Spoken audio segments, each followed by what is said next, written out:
L'idée d'aujourd'hui, c'est de faire connaître le handicap, les handicaps qu'on connaît de manière assez classique, mais aussi les handicaps invisibles, et de valoriser l'ensemble des actions qui sont portées par les collectivités, par les services de l'État dont l'ARS, et par les associations, notamment qui émargent au fonds d'insertion des personnes handicapées dans la fonction publique.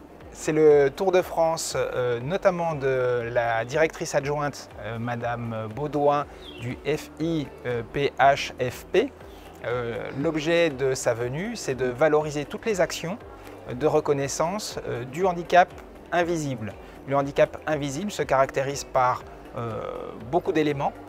Nous pouvons parler notamment à La Réunion des gens diabétiques et des conséquences du diabète sur la santé des personnes, sur la façon de vivre ce diabète-là, quelquefois de manière compliquée, et notamment au sein de leur activité professionnelle.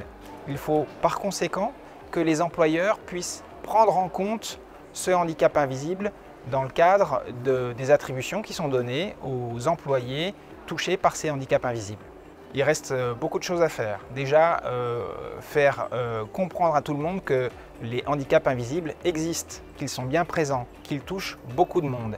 Et donc, l'ensemble, on va dire des patrons, des différentes fonctions publiques, que ce soit hospitalière, État ou collectivité, doivent comprendre que nous sommes entourés de personnes qui ont ces handicaps invisibles et qu'il faut les intégrer, qu'il faut les inclure dans nos process de travail et dans notre façon de travailler tous les jours.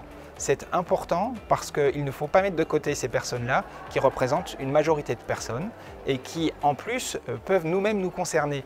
Nous sommes tous de potentielles personnes en situation de handicap. Les hasards de la vie ou les accidents de la vie font que nous pouvons devenir une personne en situation de handicap. Et donc, il faut avoir une gestion intégrée de cette question-là dans nos process de travail.